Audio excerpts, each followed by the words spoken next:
Yeah, I'll react to that, sure. Hey guys, let's watch a video.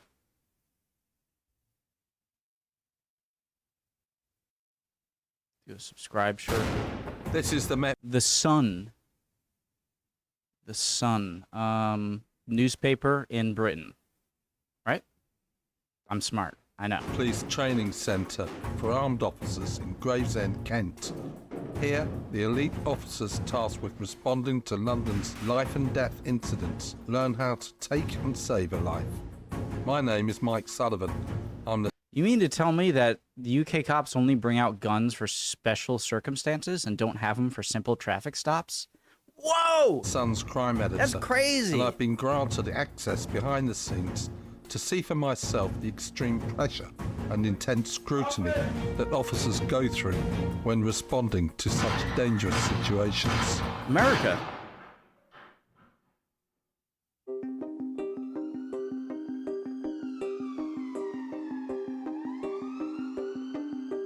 On average, there are around 4,000 armed incidents a year in the capital, and another 800 pre-planned operations which officers who carry guns will turn out on. Those cops that respond to them are in units that have undergone hundreds of hours of extra training before they're deployed onto the streets. It's one of the most dangerous areas of policing, and not just the physical danger, but the risks that officers carry in terms of the backlash from the law afterwards. They not only risk their lives, but also their freedoms. In September of last year, around 300 of them downed their weapons in protest after a colleague was charged with murder. Following that rebellion, then Home Secretary Suella Braverman ordered an accountability review of policing to establish whether officers were being treated fairly under the current system. Met Police Commissioner Sir Mark Rowley is calling for urgent reforms to make things fairer for his officers, who can sometimes face years of scrutiny for their handling of life. Okay. I feel like in any circumstance, there are going to be people who are going to say you didn't have to fire a gun in that scenario. So I think that's a given that's going to happen no matter what. What is my point? I had a point. Or did I? And death incidents. I've come here to the Met's training facility to understand what goes into making an armed officer and how they react when they're facing dangers on the streets of the capital to protect the public. Specialist Firearms Command in the Met is known as MO19, and we start our tour in the museum where the scale of the capital's firearms problem is clear to see. This one was made by a prisoner in one of Her Majesty's prisons, made in the machine shop, and then subsequently found on a prison search.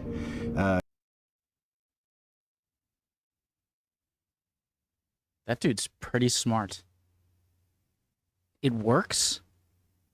It fires a single shot, 2-2. Yeah, he shouldn't have it in prison. I don't know how he got away with not being found out, but wow. I could never do that. Right. This one is a large caliber target revolver with a machined grip for a machine to an individual's hand with a suppressor and an optical sighting system on it for large caliber target shooting. This is more of a conventional, what we class as a self-loading pistol, and so it's semi-automatic, it's not fully automatic. Very, very common, comes in many different forms, works on a magazine with bullets in it, and as soon as you squeeze the trigger after making it... Yeah, it seems like the most standard. Like, if you were to look up handgun in the dictionary, this probably would show up. The gun will recycle itself. I say it will put another round in the chamber to make it ready to fire again. So this is what 90% of modern-day weapons will work on. I want to meet pistols. the guy that made this. Not all the items here can kill you, and it's hard to know, even close up, whether a firearm is genuine or not. That's fake. So all the weapons that are on this side are all completely fake. They're completely inert. I am not a gun person. I've never held a real gun, and even I could tell that's a fake gun. It looked like it was like welded plastic, or not fire any form of projectile whatsoever. The weapons that carry on this side are real, viable guns. and will discharge a bullet. There is no visual difference. Weight is quite a key thing, but to work out that it's heavier than something else, you've actually got to be that close to pick it up or handle it. And as for what officers might encounter on the street, it's very hard to tell nowadays. It really, really is. I mean, some of the stuff in here is up to 100 years old. Some of it is relatively modern. You really do not know. You really just don't know what is currently out there. there are around 3,000 firearms officers in the Met who carry out different roles. All of them must complete a set amount of training each year to keep their firearms blue ticket. For senior officers, stay hydrated, guys. That can total 250 hours of training annually. Just let me go back. Training each year to different roles. All of them must complete a set amount of training each year to keep their firearms blue ticket. For senior officers, that can total 250 hours of training annually.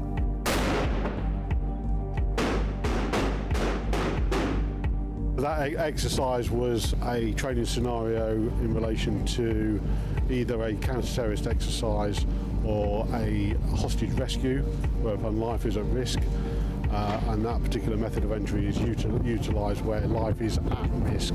Guys, I hear like bear spray is pretty bad, or just pepper spray. What about throwing in like pepper spray bombs that don't like blow your limbs off, but just like put a ton of bear spray everywhere so that like no way anyone's going to be able to do anything and you're not going to die? Wonder why they I'm sure there's a reason. Or other exceptional circumstances. The next exercise we're shown is modelled on the Bataclan theatre attack in Paris back in November 2015, in which 130 people died. We have a club premises here, it's 2 floors. There's no light inside there apart from strobe lights, and we have loud music. So we're looking at taking out a lot of the senses that police officers and everyone deals with. So they're going to go in. There's 2 armed suspects inside the club, multiple injured people inside. So we deploy the 2 ARVs to save life inside the address. So their main role there is to hopefully to confront and neutralise the threat. You kind of look like a James Bond villain.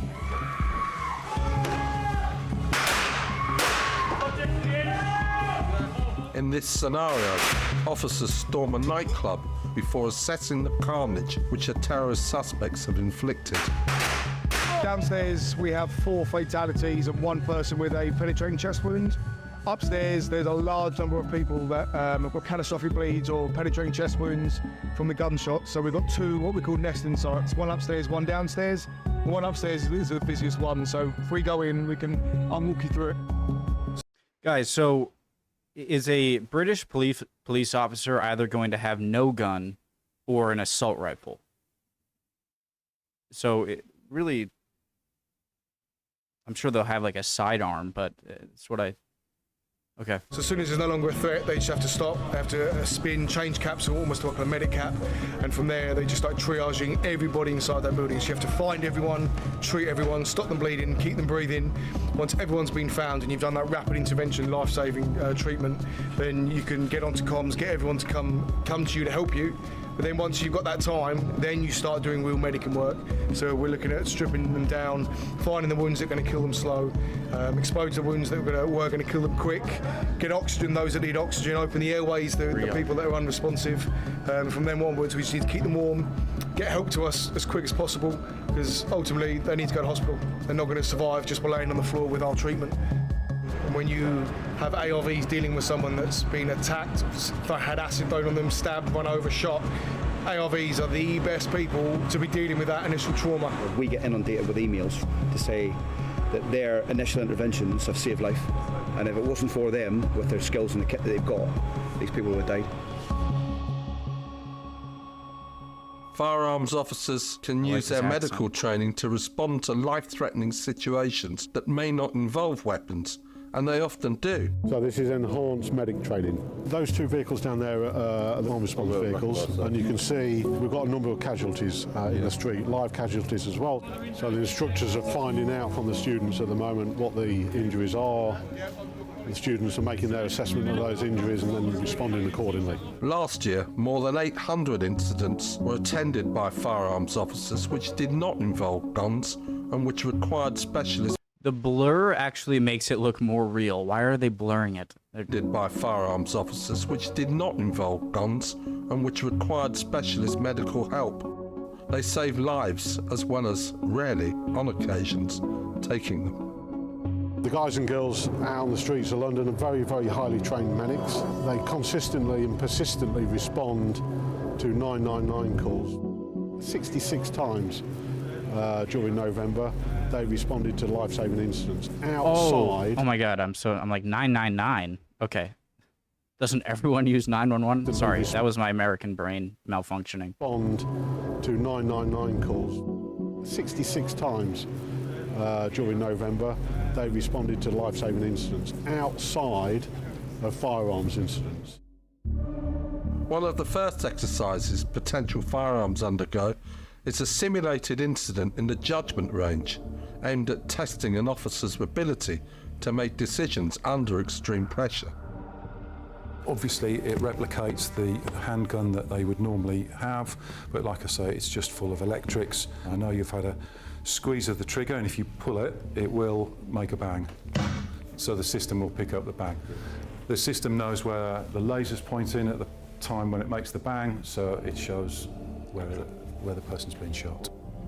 The instructors can change the outcomes of the scenario as they play out, presenting officers with alternative endings to the incidents.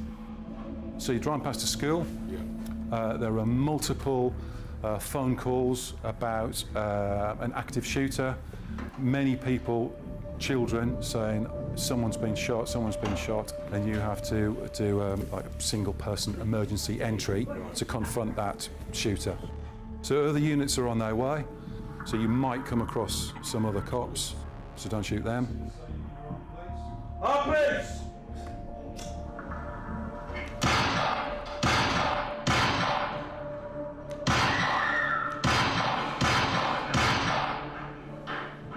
Okay, stick the gun down. We'll play the video back and it will stop on each round you fired, so we can see now on the screen how it pans out. 1, 2, 3, 4, 5, 6. Should we hit him in the other, hit him in the wrist? I reckon it's gone through his arm And and into that, green. into her sternum. It's showing on the system no hit zone, so it's showing as a miss. So you shot the girl in the green. As the scenario played back on screen, instructors rigorously interrogated my decision-making, and I have to admit it wasn't up to much. So the person with the gun, were they definitely the person that had shot the casualties? He had a gun, he was holding up a gun, and the people in that room were frightened of him. They were? That's what I mean, if he was the one who shot or not, he's walking around a room like this. Like, and what I know it's going to be less likely that you hit him because you're aiming for the head, but if you angle it upwards and just kind of like try to shoot here, you're definitely not going to hit these people, but you could hit this guy. So maybe like, I don't know. I thought. Maybe a student that had taken the gun off the marauding gunman, and he's holding the gun going, wow, that's amazing, I managed to get the gun off the bad guy and he's run off. So innocent student, hero maybe. Everybody relax, police officers, look, I've got the gun, I've taken it off him, everyone's safe now, I'm the hero. Bang, bang, bang, bang, bang, dead. I thought that they were standing back against the wall, and that to me suggested that they were in fear of him. Yeah, sorry. So when you shot him and he fell on the floor, did he drop the gun? I did look to see if he still had the gun, and I didn't see it. You didn't see the gun? No. So why did you shoot him again? Because I just wanted to make sure he was dead. I mean, you're saying you wanted to make sure he was dead, so that's attempted murder even if he doesn't die. I thought he was a risk to the other people in the room. Because of the gun? Because But you didn't know where the gun was? at that point, no. Could you see both his hands? No. What colour was the floor? White. And what colour was the gun? Black. So pretty easy to see the gun. Couldn't take the chance that he didn't still have that gun and would therefore be a risk to the other people in the room. Do you think you shot him in the back? I think I did. You didn't consider that he might not be able to hear and you just shot him in the back? You shot him once, he fell over. You weren't Okay, sure where the I gun... never want to have this job. There are so many things that it's like, okay, then like you're telling me, like at what point, like a guy could be holding a gun at someone, like a gun, and like everyone's cowering, and I feel like this guy would be like, well, he could have just been excited because he just killed the real guy, and now he's just excited with a gun. You ever think about that?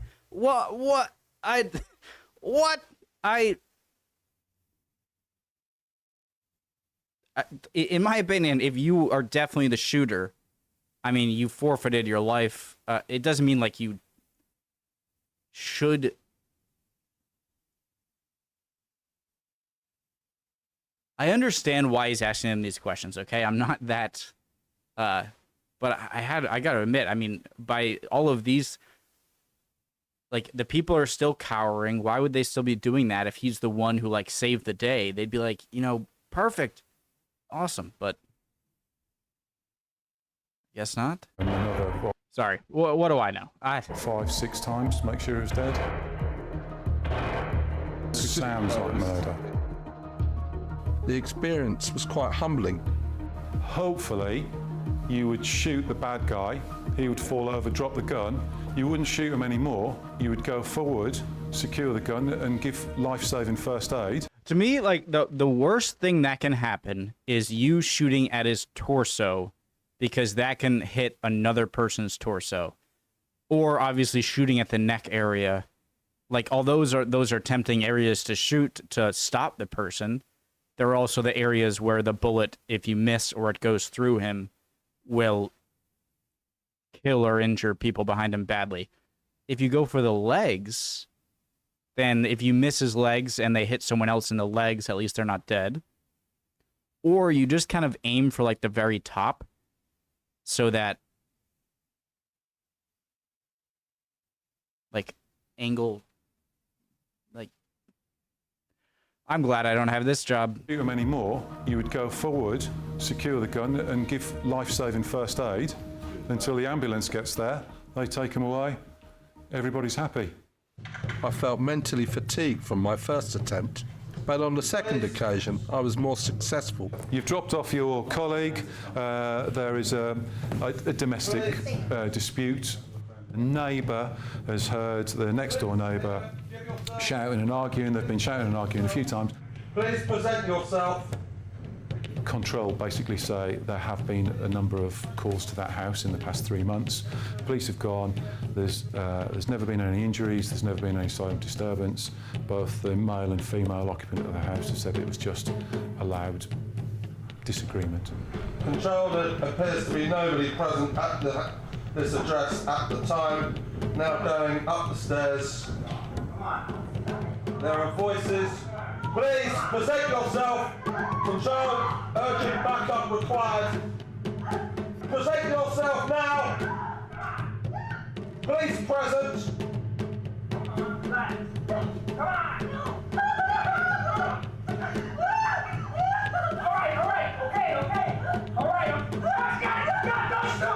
Stop it! Get that gun! Drop that gun! Drop that gun! Hands up! Both of you! What do you do in that scenario? Like, what if she shot him? Like, do you shoot her? I don't, I mean, he was, that's a tough one. I don't know. Drop that gun! Drop that gun! Hands up! Both of you! So, going through the bottom of the house, you announce yourself as police. Certainly in the initial bit, I didn't see anything that would have caused any concern. Anything? Do you notice anything that seemed a bit out of the ordinary? There are no definitive outcomes in these scenarios. More important is testing the officer's ability to focus under extreme pressure and justify their actions when faced with the decision to take a life or not. And then you said that you heard a woman's voice. Yeah, it sounded to me like a distressed woman and a male voice that seemed to be threatening. This is not an exact science, as human factors are involved. Mistakes can be made, sometimes with fatal consequences. But there is no doubt from what we have seen about the rigorous and professional training which these officers undergo. Stop it! Get that gun! Drop that gun! Drop that gun! This is a tough one because, in my opinion, whoever started the entire altercation, like, is, at the end of the day, at fault. He was sexually assaulting her, but then he is clearly no longer a threat. But in her state of mind, she's angry. So what he just did to him, she has a gun and pulls the trigger. And then he dies. It's like, how do you do that? How do you go about in the justice system with that? Because he was no longer a threat. You were safe now. There's a policeman here. But, I mean, she was the one who was going by her day, who was then sexually assaulted by this guy.